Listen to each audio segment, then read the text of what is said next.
Dali-dali tayong pumunta ng Baler kasama si Tito Sai dahil lang hingin ng tulong yung client natin. Laking gulat namin nang ganito yung bumungad sa amin. Merong mga maling materyales na ginamit, pati na rin yung structure ng mismong pool. Nandito ang buong grupo para magbigay ng recommendation kung ano pa ang pwedeng gawin. Diniscuss namin kay client kung ano yung mga standards para sa swimming pool.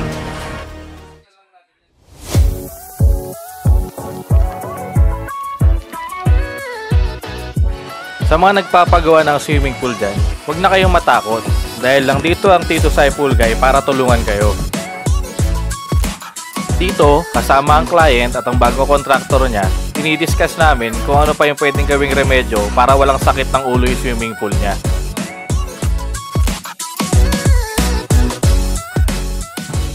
Na-explain namin kay client yung mga possible na mangyari dahil hollow blocks yung structure ng swimming pool niya.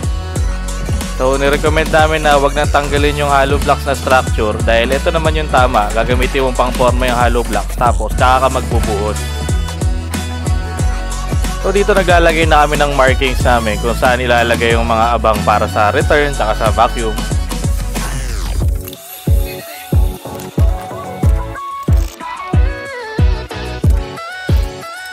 Pati yung posisyon ng ilaw, nire-ready na rin namin para alam na kung saan ilalagay yung abang na kuryente. Sinubukan naming ipa-drain yung swimming pool para mas madaling kumilos. Kaso hindi standard yung gamit na drain, kaya mahirap siyang buksan. Ito yung mga dahilan kaya ayaw namin gumamit ng hindi standard. Ginagawa namin sila ng plumbing layout para pag nilatag nila yung tubo, ito yung susundan. Sir, bulbal, ha? Independent to, sir, ha? Hindi sila pwedeng magsama ng T, ha? Independent yan, ha? Alam, di ba? Hinigop niya, and then binuga niya. So, ito yung basic ng plumbing, sir. Ngayon, meron kang isa pang valve dito, dito, sir? Isa pang valve dito.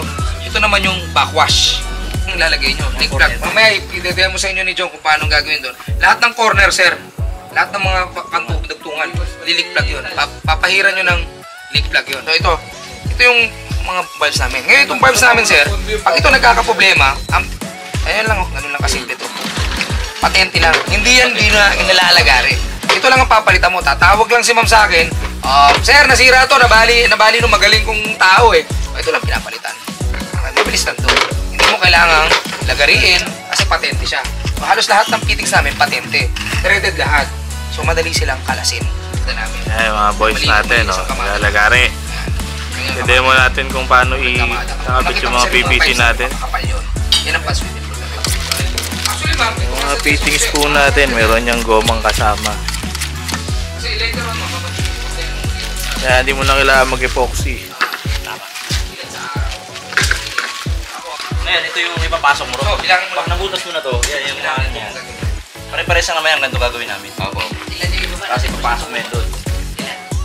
Kung ito yung ano mo, ito yung finish ng ano, ng hollow blocks. Ganyan ka lang. Tapos buhos to 4. May tiles ka, diba? May tiles ka pa. Okay lang yun. Na medyo lumubog to kasi minsan anong nangyayari, umaangat naman, tinatamas namin. Mas okay na yung medyo lubog siya ng konti. Kasi mahaba naman tong thread na to, aabot pa rin to. Ayun o. Diba, magka-tiles ka ng... Ito ma'am, ano to ha? Jet to ha, jet ha. Baka magkamali ha, jet yan ha. Return jet. Return jet yan ha. Actually, technically dun yan sa dulo. So mag-aabang kami ng 4 na ganito. Tapos dyan ka na mag-elbow. Huhukayin mo to sir ha. Huhukayin mo to. Ayan yung butas. Para umakat ka ron. Okay? Kasi kaya ganito ang ginagawa namin ma'am. Ito kasi, pag nagka-problema yung vacuum mo kaya return jet, madali siyang kalasin. Hindi pa pwede yung hindi na puputulin na. Yung puputulin, tapos ng Deltex, mali yun. Threaded talaga dapat. Threaded. Kaya tinuturo ni Jong yung leak plug kung paano i-apply yung leak plug. So dito siya i-apply yan, yung mga corner natin. Tapos magbuhos.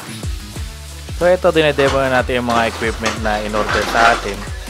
Saka, depende mo sa ito kailangan, hindi siya nakaharang dun sa... Kaya minsan, ang lagay niyan, ang lagay talaga niyan. Ito yung mga in-order ni ma'am sa atin, yung gray PVC natin, yung sun filter, yung water pump, yung mga valves. Tapos ito mga fittings natin. So ayun, okay na tayo for today's video. So wait na lang natin yung feedback ni ma'am pagkatapos na yung project.